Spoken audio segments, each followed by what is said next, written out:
Good morning, good afternoon, good evening, everyone. Thank you for joining us for this first episode in this new podcast, Europe and the Middle East. I am Thomas Serre from the University of California, Santa Cruz and Gedalia, and I am happy to be here in very good company with my co-host, Alain Gresh, from Orient 21, which is co-sponsoring this podcast with Gedalia and Status. Hi, Alain. Nice to see you. How are you doing today? Doing well? You might be muted. No, I can hear you. I'm muted? No, I can hear you now. Okay, thank you. And you had a question? Yeah, I mean, basically I was asking, how are you doing today? But I guess you're doing well because you're smiling. Yes, I'm doing well, thank you. Excellent. And we are both very lucky to welcome our first guest of honor, Liz Fekete. Liz, you are the director of the Institute of Race Relations based in London, a great specialist of the questions that we are going to discuss today. Thank you so much for joining us. How are you doing? How are things going in London right now? Yes, everything's fine. It's a lovely spring day. I have spring in my step. Excellent. Excellent. So as I said, you're a specialist of the questions we're going to discuss today. You're not only the director of the Institute of Race Relations in London, you're also an associate with the International State Crime Initiative, which brings together activism and academic research to investigate state crimes. And we'll see today in the discussion that we have to think about state policies in order to understand the issues at stake. You have written countless articles, but I want to mention rapidly your last book, which is entitled Europe's Fault Lines, Racism and the Rise of the Right, which was published in 2018 with Basso. And I want to publish it because I want to mention it because it's an absolute must read. It's full of very important insights, notably on the articulation between the rise of far-right discourses and practices in our polities and neoliberal capitalism, which is a very important topic. So before we start the discussion, Alain, maybe you can help us with something. Why are we starting this podcast on Europe and the Middle East by discussing these two notions, these two conspiracy theories, Eurabia and the Great Replacement? Why is this topic still timely and important to discuss right now? Because these two topics are becoming a central question in the political debate in the West. And we have seen in 20 or 30 years very important change. Eurabia and the Great Replacement, or Le Grand Remplacement, for decades were concepts linked with a fringe of the most radical extreme right. It was not discussed, or it was discussed when we were speaking about extreme right movement. Now these concepts are taken and are developed by mainstream political party, even not only on right-wing party, but even on some left-wing party or intellectual. I think it's a very dangerous evolution, and I think it should be discussed. Absolutely, and I agree, and we are both French, and we know quite a lot about the active complicity of allegedly socialist actors in promoting this kind of very dangerous discourses. Liz, you are coming to us from the UK, and because of that, you have the duty of introducing the first thinker, and more importantly, the first notion, this notion of Eurabia, developed by Bat-Ior. What can you tell us about Eurabia as a notion? What does it mean, according to Bat-Ior? And also, how can we understand the link between our social position and our ideology? Yes, Thomas, I'll try and answer all three of those questions. A question with three parts there. But I just first wanted to mention how I first came across Bat-Ior, because I think one of the most important things to say is that Bat-Ior, who I'm sorry, I cannot think of her. She's a conspiracy theorist. And I don't think that any of us would really be discussing her if it wasn't for the events of 9/11 and the subsequent war on terror. That's what really brought Bat-Ior to the fore. So I first came across her in the sort of after 9/11 when I was at the Institute of Race Relations. We're an anti-racist charity.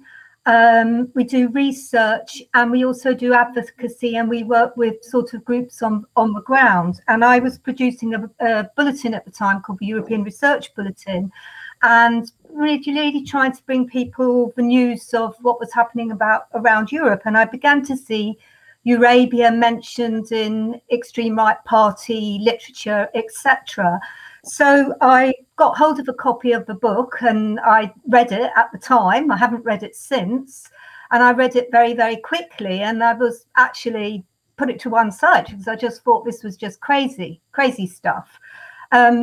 You know, it's very, very hard when you're working for an anti-racist charity because racism is a lived experience and you're dealing with the impact on people all the time. So personally, I find it very hard to go through books like this, which are so full of hate.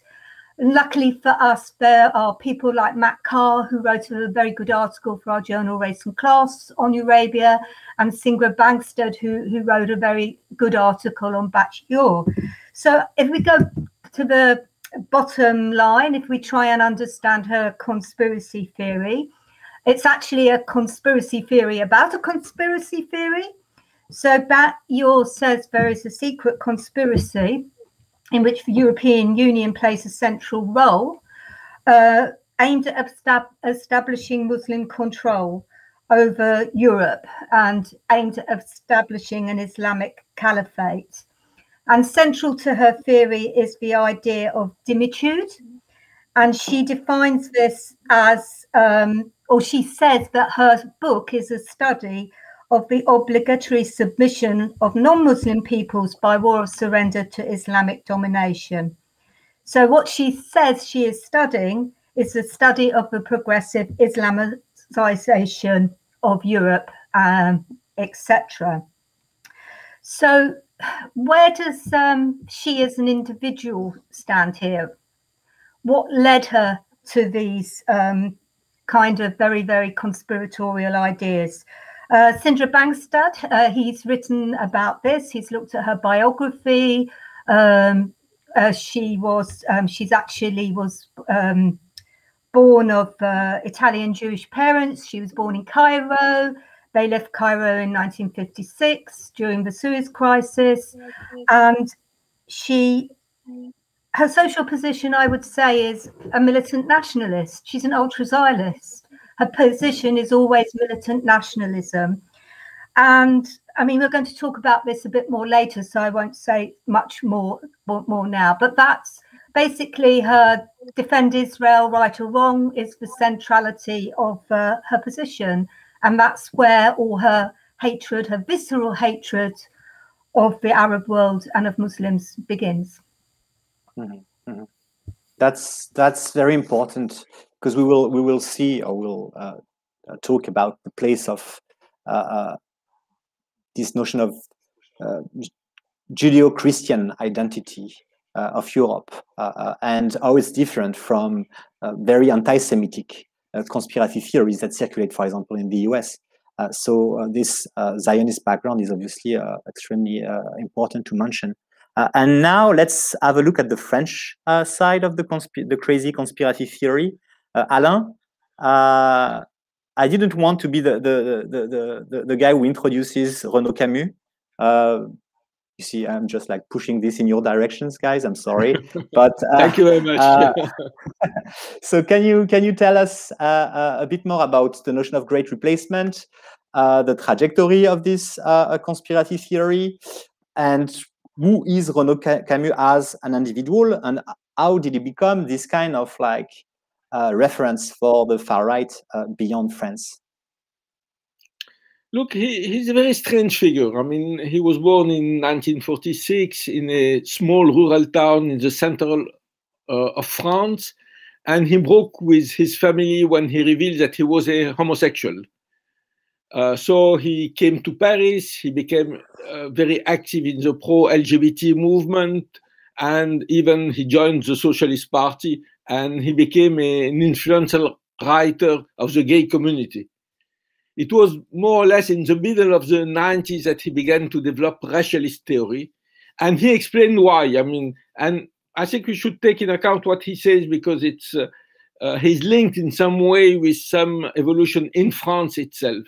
He bought a house in Occitania, which is near the town of Montpellier in the south of France, and began to restore and to go to the village, etc. And he was in charge to write a kind of guide to the department of Hérault.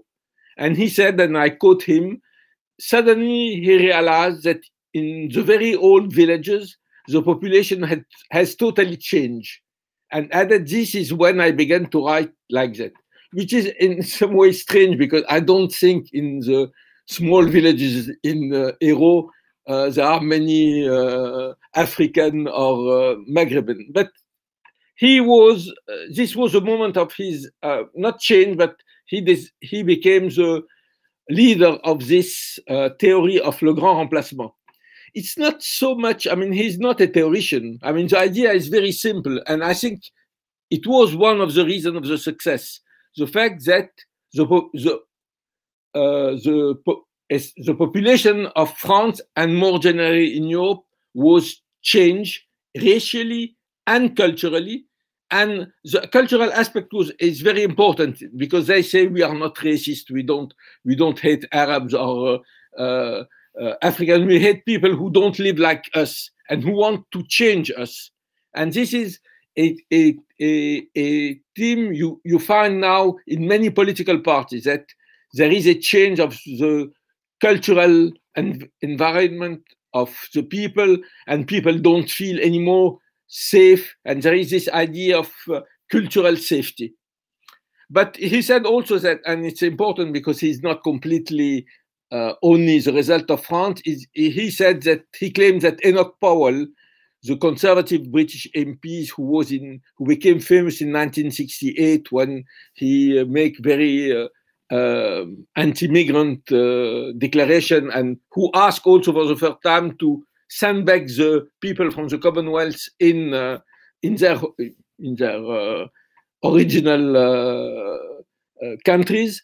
He was also influenced by this. But I think one of the reasons of the success is it's very simple. I mean, it's not a very complicated theory. It's false, of course, but it was used after by all the many political forces, and it was also easy to use in Australia, in United States, etc., where you have this kind of white fear about the changing of the population. That's it. Yeah, I mean, in general, theories that are not necessarily subtle and complex circulate faster. No, yeah. And I mean, we will come back to this notion of, we don't have to discuss it, but the notion of regime change promoted by the conservative is an example of theory that is very simplistic and circulated fairly well. This being said, I think that what is interesting in both of your introductions is that we see that both Camus and Yeor are Islamophobic. Above all, they are not anti-Semites. They are not producing a discourse that is primarily targeting the Jewish population. When looking at neo-Nazi conspiracy theories in the US, for example, the notion of white genocide. Here we have a clear anti-Semitic trope, for example, in the writings of somebody like David Lane. Also, I mean, there is something that I want to ask you right now. I think that both Bat-Ye'or and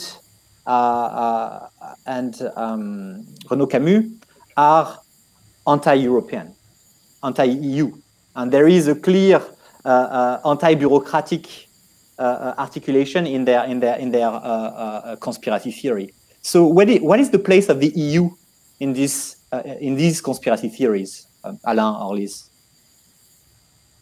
Liz, perhaps. Yeah, I mean, I mentioned before that her conspiracy rests around this idea that the EU are in cahoots with the Arab world around this whole Islamicization project. I mean, she talks about she kind of situates this in the Eurab-Arab dialogue, referring to a dialogue established in 1973 after the oil crisis at the initiative of France and the Arab League. But I think in her attack on the EU, there's something almost like very Carl Schmittian in her argument. Carl Schmitt was a neo-Nazi jurist, a very influential right thinker after the Second World War as well, who's actually his ideas influenced both the left and the right. And central to a lot of Carl Schmitt's thought was the idea of a clear distinction between friend and foe, and the idea of enmity towards your political enemies. So what she does, Bat-Ye'or does, is establish that the EU is a political enemy of Israel, and for her, Israel is sacred. So you're either for or against. Can I make a remark? Go ahead, Alain, please. About anti-Semitism. I think we'll see all during our discussion, there is an ambiguity of the relation of this kind of people with anti-Semitism. Renaud Camus was attacked and condemned for anti-Semitism in France because he made a very strange, in his book, he said, in France Culture, which is a state radio about culture, etc., he made a comment. I mean, how can you ask 5 Jews, which were in a debate, to speak about French identity? So this is a part which exists, and even if it's not central today, it will not disappear, and we can see it. But there is the other aspect is the fact that more or less now Israel is considered as a white country. And I remember having read a very interesting book about the relation in the 80s, about the relation between Israel and South Africa during the apartheid regime. And it was a guy, a historian called Bet Al-Hami, and he said, how can we explain that the strategic relation between South Africa after 1948 and Israel, saying that the party who came in power in 1948 was, I mean, its origin was Nazism. It was not even extreme right. How can we explain? And he said, it's very simple, because this South African party was more and more looking at Israel as a white country, not as a Jewish country. And this, we will find this contradiction between white country and Jew.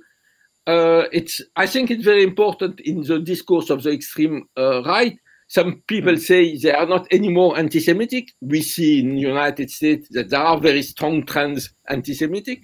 But there is an aspect that we are a part of the Western world, of the non-Muslim, non-third world. Mm-hmm, mm-hmm. No, absolutely. Just to add to that, and I think we will talk about this more at length later. I think both Thomas and Alain have sort of indicated that there has been a kind of shift in extreme right thinking and in far right thinking, which doesn't, I'm not talking about the neo-Nazi parties, I'm talking more about the evolutions on the extreme right, which doesn't place anti-Semitism as central to its propaganda. But I don't for one moment believe that these parties are not anti-Semitic. What they have done is embrace what some people would call an excessive love of Israel, or because they see Israel as showing civilizational vigor. They see it as dealing with the problem of Muslims. So it's actually an opportunist embrace. But they don't have any love of Jewish culture. They don't, they don't understand Judaism, any of these things. It's an opportunistic embrace of Israel because of it's seen as powerful. And if we look at Basso within this, obviously, Thomas and I had a little discussion before the program. He was sort of talking about her as a Jewish thinker, and I said I cannot think of her as a Jewish thinker. If we think of the amazing tradition of progressive Jewish thought, I think of the people who've influenced me: Hannah Arendt, Joseph Roth. Just to mention two. I mean, she is not in that tradition. She's a nationalist thinker, and she's also somebody who's seen as very central to the counter-jihadi movement in Europe. And counter-jihadism has been an evolution in far-right thinking. For me, fascism is what fascism does, and I see the counter-jihadi movement as an evolution in fascism. It's a movement that came out of the war of terror. It spawned the defence leagues, the ultra-patriot movements, the vigilante groups. And she's seen as very central to this counter-jihadism. So she's an extreme right nationalist and ultra thinker. Not a thinker, sorry. It's a brute act, not thinker. Yeah, no, I've been very cautious. By the way, I would not have used a Jewish thinker in the podcast after you rightfully corrected me. I learned my lesson. But to come back to these xenophobic conspiracy theories, I think it's also important to distance ourselves from the individuals and try to look back at the longer historical trajectory of these discourses. And obviously, one of the things that one hear again and again, and Alain, earlier you mentioned this notion of cultural safety or cultural insecurity that is promoted by some people in France. So basically, the idea is that racism is a consequence of mass migration or mass south-north migration. And therefore, some will replace this notion of Great Replacement or Eurabia in this like post World War II era, something that is a consequence of mass migration. But, and I think that it's important to mention it, actually these theories can be traced back to the end of the 19th century, to a moment where south-north migration is quite marginal, not massified at all. And they appear, for example, in France. They are promoted by thinkers such as Maurice Barrès or Edouard Drumont, who are profoundly anti-Semitic and have this discourse that you mentioned, Liz, on this notion of revigorating a race that is increasingly weakened by foreign influences. They are the product of modern nationalism in the 19th century, of modern militarism in the 19th century, and of colonialism. So, according to you, what is the place of colonialism? What is the place of these like old forms of nationalistic discourses in the construction of these conspiracy theories? Who wants to go? Alain, do you want to go first? I can say something if you want. I have something to say. Yes, you continue, Thomas, and we'll pick it up. Okay, I will keep talking in that case. So one of the things that I find really interesting is that there is a genre of novels that is very successful at the end of the 19th century, which are these like military fantasy novels where novelists, notably in France, write about the conflicts to come and these future world wars. And often they anticipate the victory of France over Germany or England. But one of them, the Capitaine d'Henritte, aka Émile Drian, who is an officer in the French army, writes this novel that is called The Black Invasion, that is about this kind of massive jihad waged from Africa by an Ottoman sultan in exile who unifies Africa and the Islamic world and invades Europe, eradicates the European races because they are too weak, according to d'Henritte. But the outcome or the end of the book is that through this process of mass invasion, these white races in Europe are regenerated. They eventually triumph from this African/Muslim invasion, and they are regenerated, reinvigorated, and they can triumph in the modern world. So what I want to say here is that we have these very modern tropes, the role of the printed press, military nationalism, biological racism, that are together in these narratives, and that are very that appear really at the end of the 19th century. So thinking of the Great Replacement or Eurabia as theories that are shaped by mass migration and the post-World War II era is missing the longer historicity of these conspiracy theories.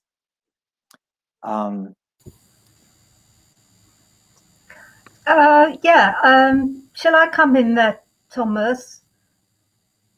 Yeah. Go ahead. Yeah, I was very interested with Alain's discussion of Camus and his background, because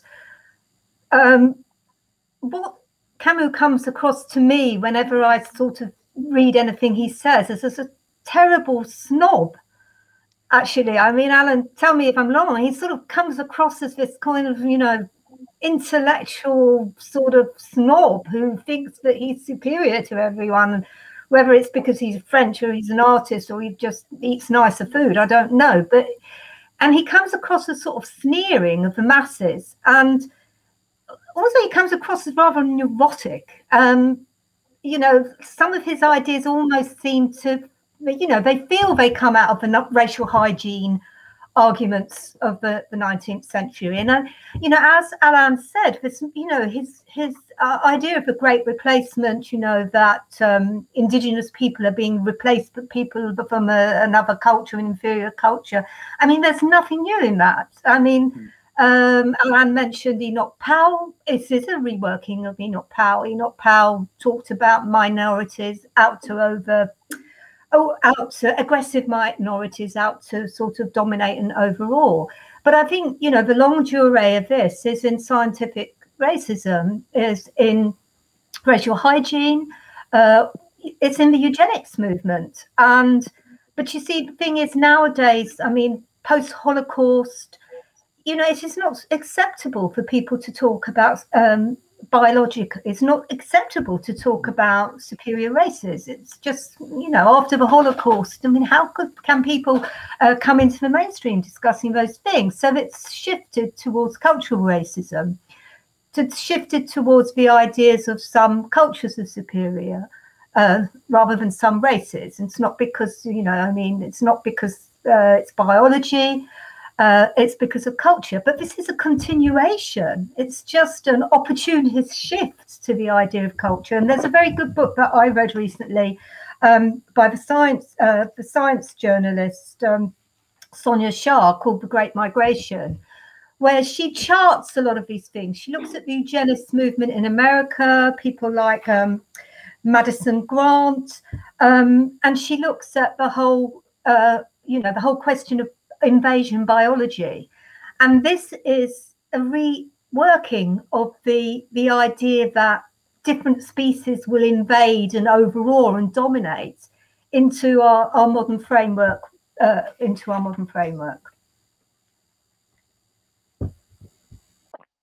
Absolutely. Alain, you want to add something?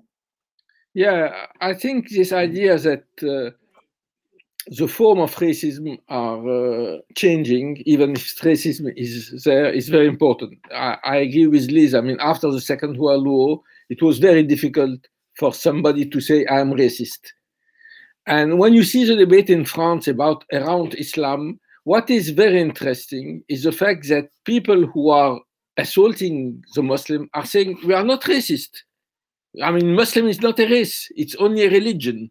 And we are against this religion. And this kind of discourse is very dangerous because, again, it permits not only the right-wing party to develop it, but also the left-wing party. In the name, in France, it has some particularity. I mean, we are so proud of la laïcité, which means secularism in the French context.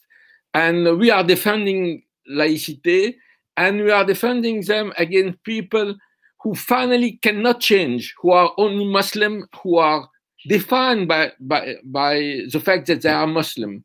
I mean, when we say they are Muslim, we understand what they are, which is, I mean, so stupid. I mean, Islam is covering so many different religious trends, political trends, etc. But we define them as Muslim. And we ask them, I mean, in France, it's very clear, ask them to prove that they are French. And the problem is, to prove they are French, what does it mean? They must drink wine, they must eat pork, and at the end, when they do all of this, we say it's taqiyya. They are trying to, in fact, they are not really integrating. So this is very dangerous. I mean, the form of racism are changing, and we are not in the, I mean, we are not in the 30s with the same fascist, I mean, mass party, etc., etc. But we are in a very similar situation in a specific context. And what I would add to that is that, you know, Alain was saying that this is, I mean, it is stupid, you know, when people say they have to be like us, eat pork, drink wine, you know, of course it's stupid, but it's also, it's quite ironic because of the whole fear of religious fundamentalism. But this is a cultural fundamentalism because, you know, Hannah Arendt said that anything that takes the form of a religion is a religion. So what you have in Camus and with this, the movements around his kind of ideas is this notion that, you know, French culture is sacred. The French nation is sacred and it can't change. It is there forever. Now that's fundamentalism. That's a fundamentalist reading of the national myth. The idea that cultures don't change. I mean, the only thing that is sure in life, as far as I've worked it out, spent 60 years trying to work out this business of life, the only thing that is certain is change. And, you know, the idea that, you know, this goes back to the idea of invasion biology, the idea that there are separate species living in separate areas. It's nonsense. The world is about cultural diversity, human diversity. So these people are fundamentalists at base. And if we continue with this analogy, if what is sacred is the quote unquote French culture or the French nation or the British nation or the English nation, what is evil? What is the negative? Because I mean, religious discourses also have a black and white moral framework, not always, in their most simplistic version, in their fundamentalist version. And obviously here we come back to what Islam comes to represent in this kind of conspiracy theories. Islam becomes a purely negative signifier. Islam means submission. Islam means oppression. Islam is the essence of Oriental despotism. And from this perspective, if we come back to Camus or Yeor, but in general, the fact that far-right movements, far-right radicals in Europe appropriate the defense of Judaism, the defense of gay rights, the defense of sexual freedom, of women's rights. All of this is possible because they construct Islam as this negative signifier that is essentially synonymous with submission and oppression. So the religious analogy, or the analogy with religious fundamentalism, is very fruitful, I think. Yes, but I don't think it's just the far right who appropriate these views. I think what we saw, and it's quite interesting that we're discussing Eurabia and the Great Replacement, because there's also, I think there's a pool of theories, and there's also, Bernard Lewis and Samuel Huntington's Clash of Civilizations thesis that is part of this pool as well.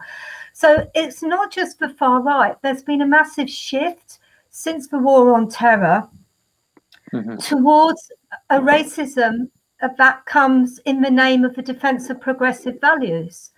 And, this is why, I wrote an essay about this in 2006, which looked at the whole question of sort of feminist embrace of in some of these sort of Clash of Civilizations theories. And, I think we have to recognize for women and also for gay communities and sexual minorities, there is a hostility towards religion. From a woman's point of view, maybe religion, control of women's bodies, all these things. But they go from this point to take very, very fundamentalist and Islamophobic positions. So, the terrible thing about Islamophobia is we saw it develop, and of course it wasn't a new invention. Edward Said and Orientalism, this was a reworking of the things that Edward Said wrote about.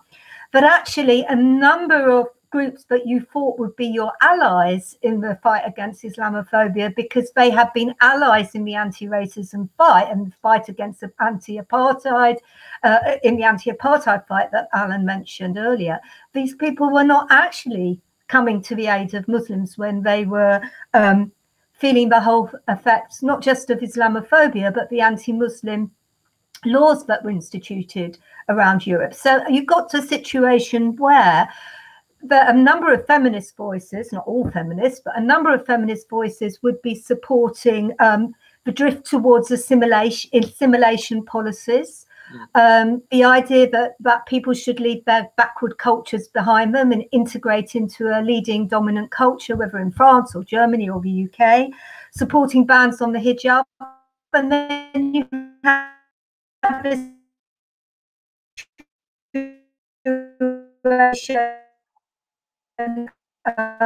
which ban the construction of minarets.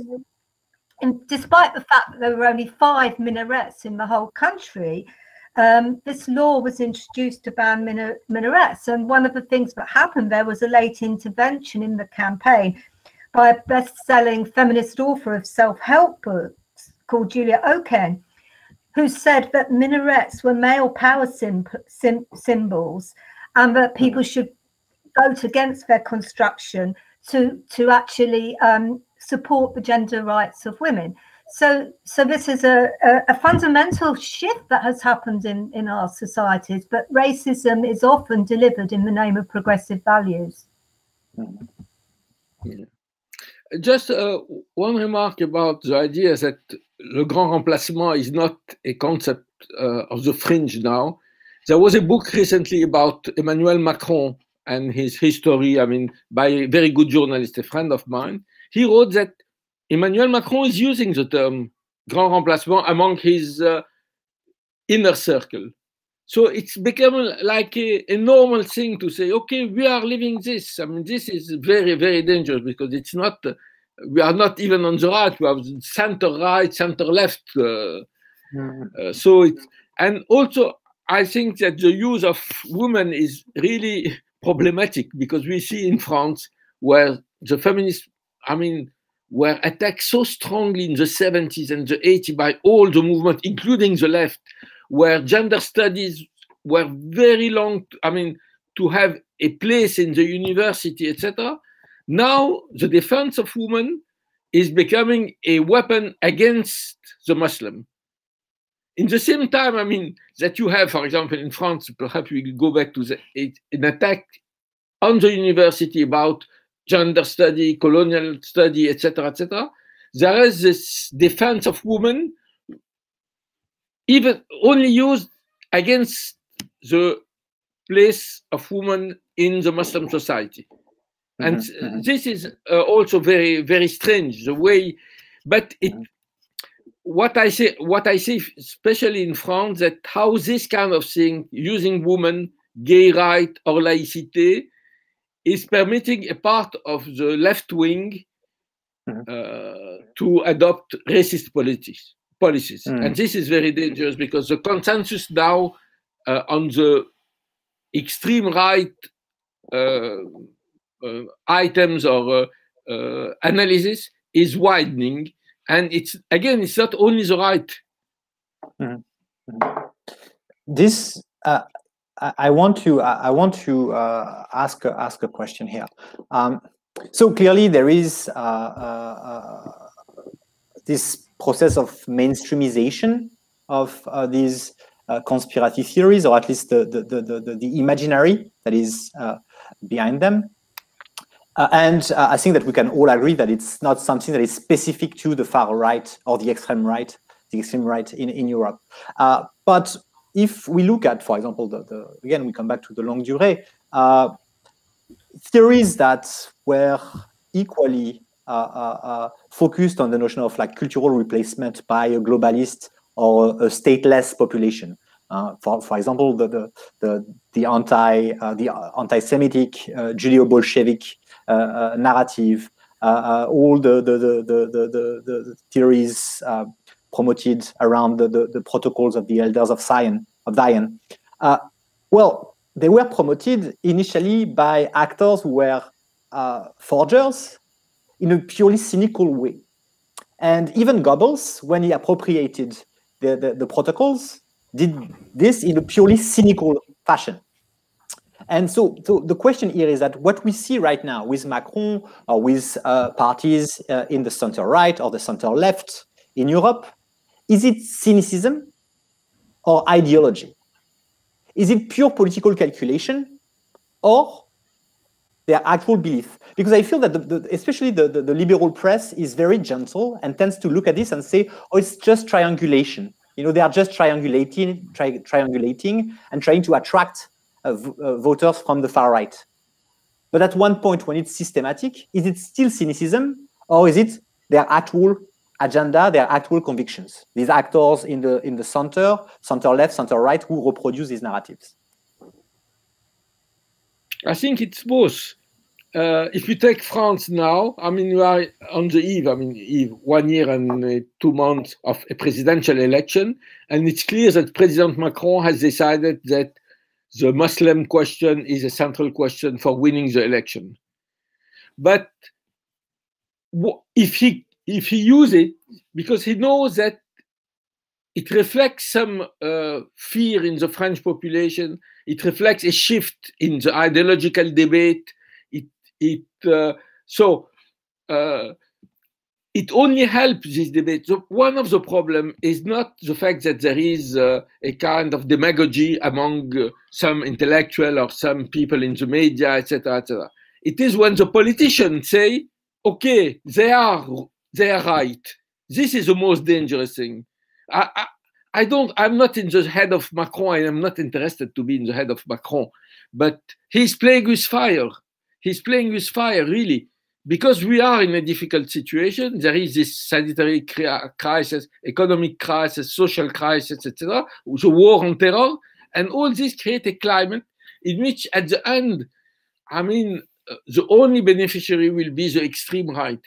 You know, for 30 years, the right, I mean, some political party on the right side, but also on the left side, saying, to fight Marine Le Pen and the Rassemblement National and the extreme right, we must take their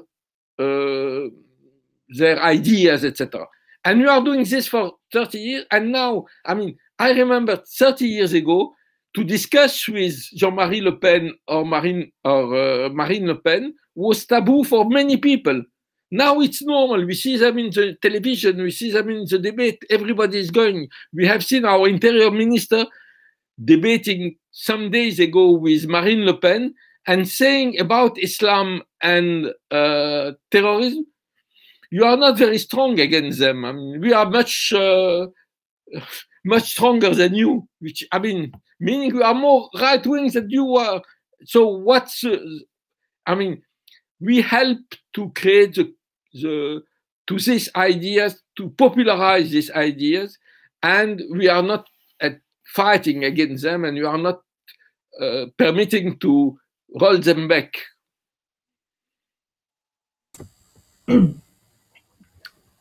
Yeah, I definitely agree with Alain that it's both. I think it's not just the centrality, though, of Islamophobia in the mainstream political protests. It's also the central place that nativism plays. I think in Europe, the whole sort of zeitgeist now is national preference in economic policy, employment, in welfare, in housing. And that's what nativism is. It's our own people first. And, you know, I just think, you know, the world is in a mess. I mean, let's face it, you know, things can't go on the same. You know, okay, everybody's saying it's good that Trump's out. And of course it's good that Trump's out. But, you know, the whole feeling with Biden is, oh, it's just back to business as usual and the old game. And it's not. It can't ever be. We are on the tipping point of so many interconnected crises. So I think that there is an opportunist embrace of nationalism because it's the way of holding on to power.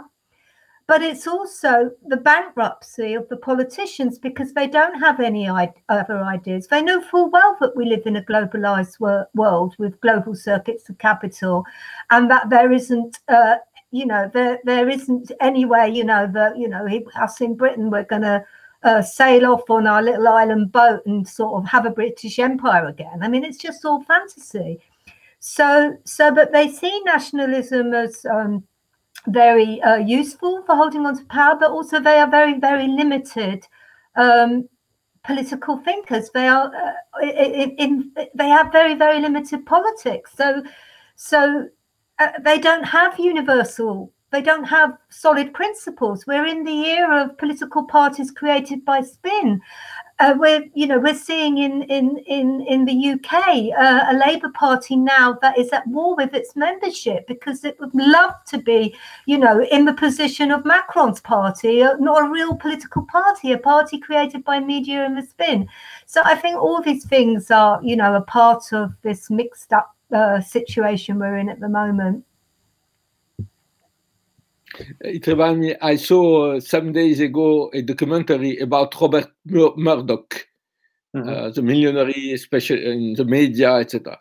And I mean, especially his role in the British policy. You can say that since Blair, he has done he has decided who was going to be prime minister. He decided that Tony Blair will go prime minister, and then he changed to Cameron, etc., etc. I mean, this is also something very, very worrying. But we haven't discussed very much the question of the relation between this and neoliberalism.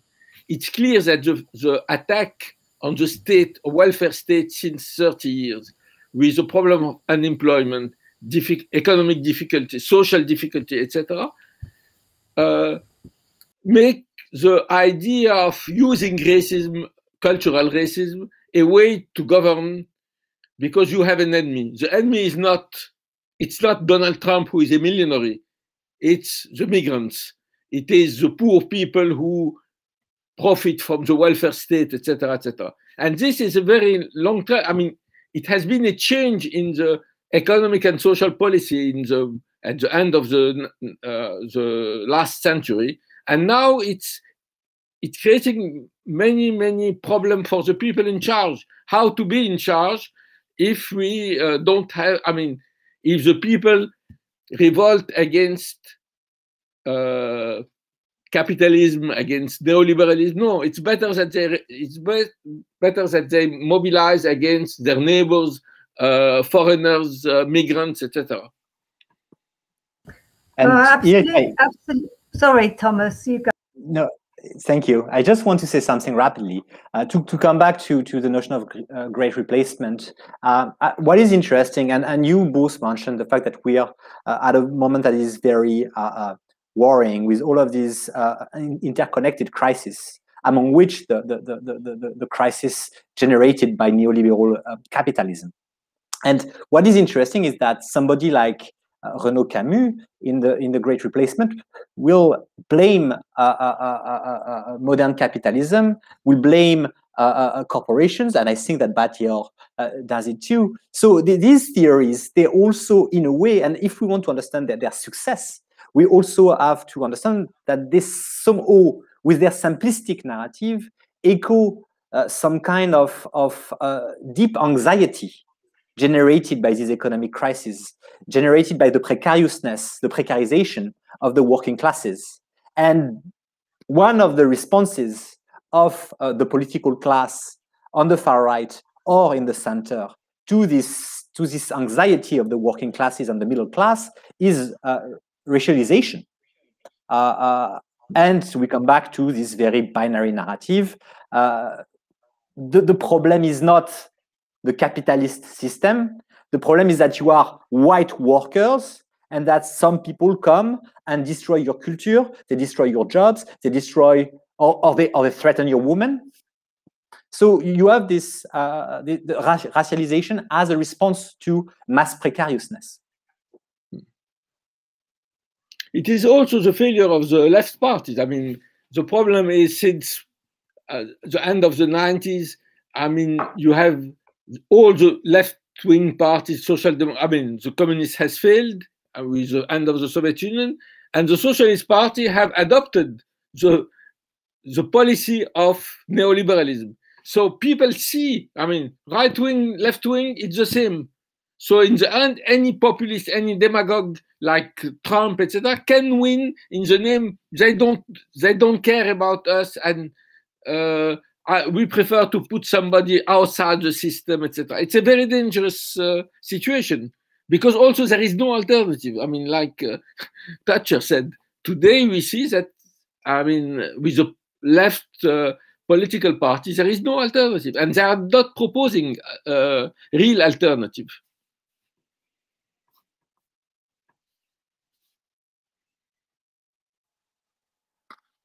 Liz, I interrupted you earlier. You wanted to say something? I can't remember now, Thomas. You go ahead and give us the next question. Okay. So let's move on because it's been almost an hour already. So we have to conclude all of this. But we need to speak about far-right terrorism. And Liz, I know that in your work you introduce this nuance between the extreme right and the far right. The extreme right being more mainstream at this point, playing the game of institutional politics, and the far right being, in general, more violent and more inclined to radical actions. What is the impact of these conspiracy theories on the practices of far-right movements in Europe and beyond? Is it mostly creating a feeling of emergency that legitimates terrorist attacks, for example, in Christchurch, in Oslo and Utøya, in El Paso? Or is it also something that leads to more pernicious, not directly violent forms of organization?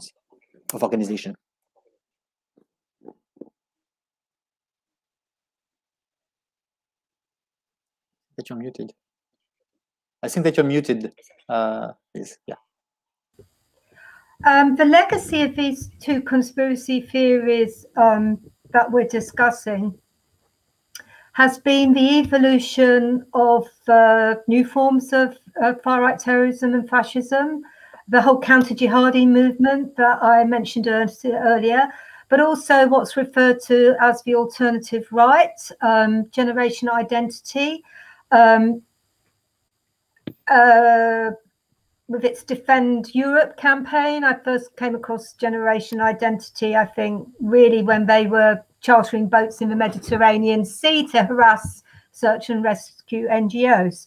So, but it's interesting, I think, just sort of in response to what, we're talking about, how their ideas have become mainstream, but they've also become so exposed because of the various manifestos from the far right sort of terrorists, whether it was Breivik, cited Eurabia 171 times in his manifesto, Christchurch, all these things that the generation identity activists and the Eurabias have been exposed. And I think that the European security apparatus is actually worried about far-right terrorism. I mean, we're seeing in France now attempts to ban generation identity. So I wouldn't say that the far right acting on these conspiracy theories is something that wants to be tolerated in Europe. They want to move against this, but at the same time, obviously, the extreme right have these views totally in the way that they organize.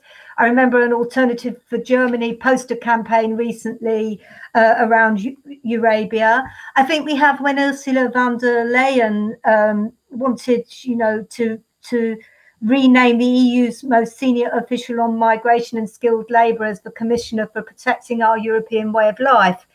That just shows us the kind of insidious ways that these conspiracy theories have entered the mainstream. But I don't feel that I've answered your question, Thomas. I think that you did. I mean, that was very convincing, at least. Alain, do you want to say something about the rise of far-right terrorism? When we speak about violence of the extreme right, of course, it is rising, and we see a risk of extreme right terrorism. But what worries me perhaps more is the fact that these ideas of the extreme right are becoming mainstream give a kind of carte blanche to the state to attack migrants. I mean, there was, you have heard about this incident with Frontex. Frontex is the organization which protects the borders, how they push out migrants, how they beat them, and it's legitimate. Today, I mean, the violence against the migrant mostly is the state violence. And I think this is very worrying because it's not the fact that there can be attack and murder, etc. But the daily life of migrants, of refugees, etc., is becoming more and more difficult due to the state. And the fact, not only, I mean, there is the violence when we push out the refugees, but it's the daily life. I mean, the daily life of the migrant today, even when they have papers, and a part of them have not paper, it's a cauchemar. I mean, it's very difficult. And this has been more or less accepted. It has been accepted for many reasons. There is a crisis and everybody is looking at its own situation, but also the fact they are considered as enemy and the society is not defending them like it should be. I mean, the recent attack on Muslims through the laws in France about global security, about separatism, etc. Look, some lawyer told me, if these laws has been adopted against the extreme left, there would have been an insurrection among the intellectual, but here it is against the Muslim, so it's not so important. And I think this is very dangerous because it's creating a general climate which is very dangerous. Yes.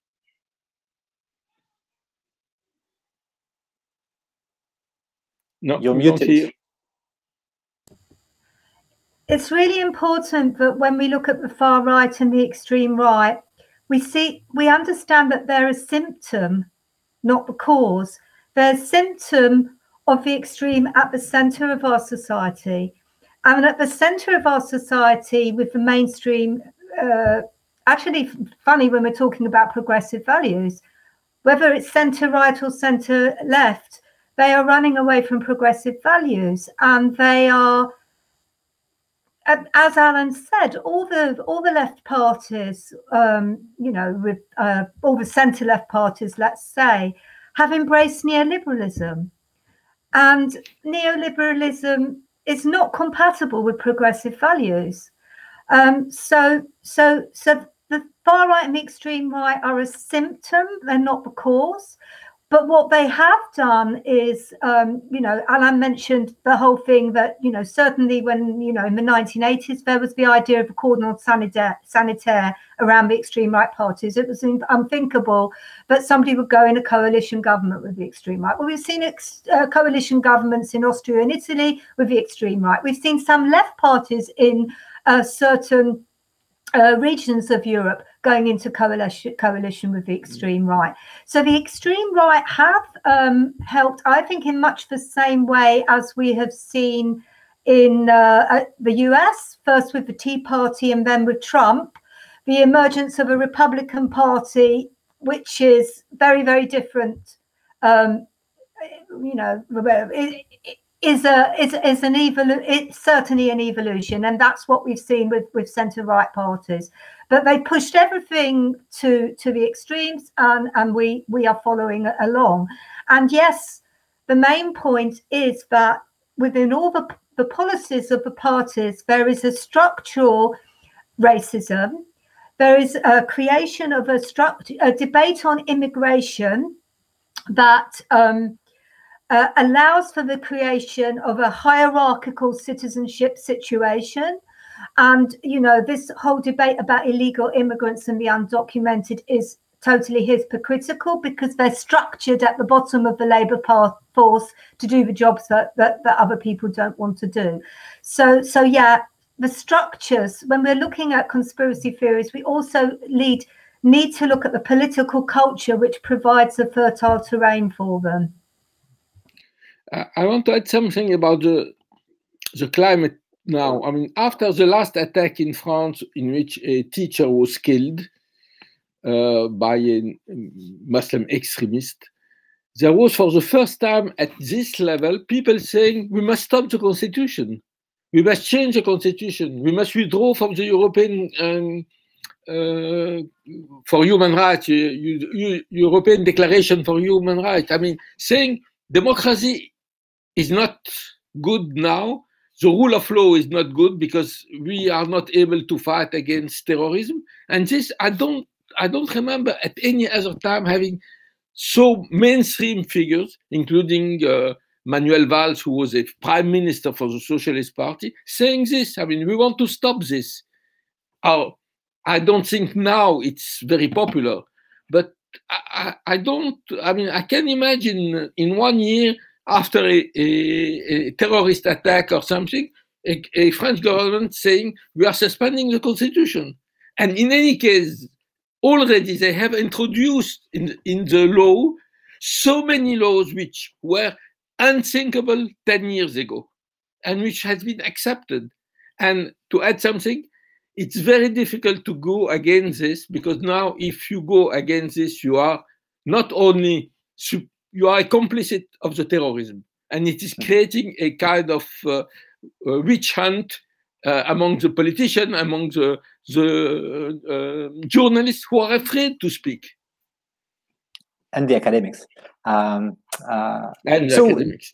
So, just to summarize, what I see here is that beyond the conspiracy theories, beyond Bataille, Renaud, Camus, The Great Replacement, Eurabia, what is the context is what matters, and that is to say the cultural hegemony of the far right, the fact that these conspiracy theories echo the broader ideological change in our societies, and the fact that we have now come to systematically vilify Muslim immigrants and see them as the problem or the origin for almost all our problems. And this at a moment where there is an increase in state violence, a growing economic violence resulting from the process of neoliberalization. And this is this context that matters, not the conspiracy theories that are a symptom of this broader change in our societies. I want to ask you one last question before I let you go. What can we do to fight this? Yeah, I don't want to end on a depressive note, so please help me. Give me the there right. Is a counterculture. I mean, you know, it's always very difficult when you do a podcast. You choose to focus on one thing, and we focused on the conspiracy theories. We focused on the state. We could have focused, and perhaps another focus of another podcast would be the counterculture. But there is already a counterculture there.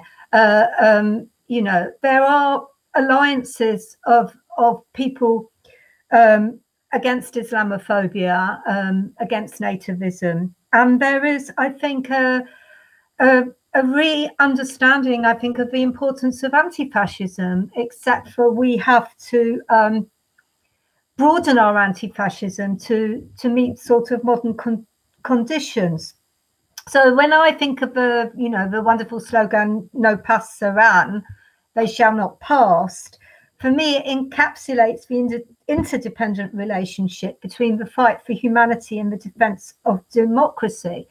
And one of the things about neoliberalism is that, you know, social democracy, we had social democracy, we had the idea of a welfare safety net, we had the idea of health systems. We're beginning to realize that we do not have a state that will protect us, but ordinary people have been abandoned by the state. And, you know, that's sort of terrifying on one level, but it means that we are at the center of everything. It's the collective solidarity we build, it's the mutual aid we build, and it's the need for an intense cultural democratic renewal.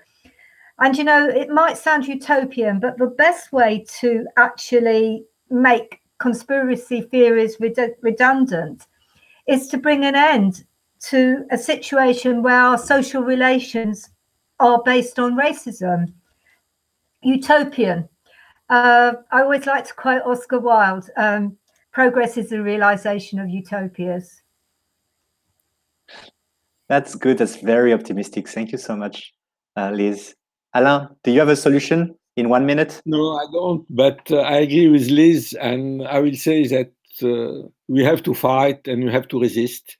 And also to see that on the ground there are so many people doing work on the migrants, on the social problem, the people who go on the sea to save the migrant against the government, so many things, and we should build on this and try, as Liz said, to create a culture of optimism and also of fraternity. I mean, this is one of the items of the French Republic, liberté, égalité, fraternité. I think it's very important, and we can do it. I'm sure we can do it. That sounds like a program. Thank you so much, both for your thoughts, for sharing your thoughts, for staying with me for more than 1 hour, which was more than what we planned, but it was, I feel, quite interesting. I've learned a lot. So I guess that's it. Liz, thanks again for enlightening us and being our first guest of honor. I hope that things are still happening at the Institute of Race Relations. Do you have some major events that you want to plug in right now that could interest our audience? Oh, no, but just sign up. So we have a regular bi-weekly news service. Please sign up to that. It's free. And if possible, get any institutions to subscribe to our journal Race and Class. The income from that pays my wages. So if you want to be nice to me, take out some. Yes, that's very important. Thanks so much for everything, Liz. Alain, I guess I'll see you around at least for our next episode, which should be about the relationship between Europe and Egypt, if we still agree on this. But yes. that's okay. You validate. Okay. Okay. Perfect. Well, in any case, thank you so much, both again. This was our podcast. I hope that you enjoyed it, and I guess we'll see you next time. Bye-bye. Bye-bye. Bye.